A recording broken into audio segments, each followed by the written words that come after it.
Uma, cabeza, ¿verdad? A ver, ¿no? Cabeza. Cabeza, ¿ya? Excelente, ¿no?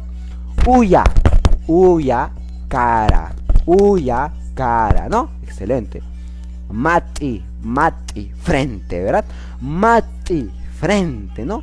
Ñawi, ¿no? Ojo, ¿no? Excelente, muy bien. Senka, nariz, ¿verdad? Excelente. Quello nos faltaba, quello amarillo, ¿ya?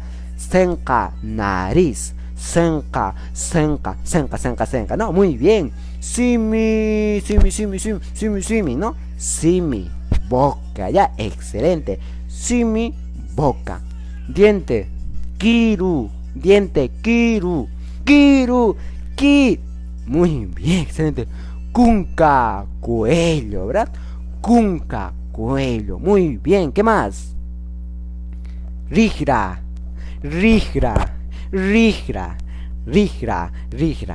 significa hombro, muy bien. Maki, mira, maki, ¿no? Mano.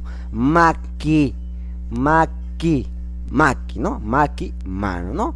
Y los dedos se dice raucana, ¿no? Dedos, raucana, ¿no? Algunos dicen rucana o rucana, ¿ya? Dedos.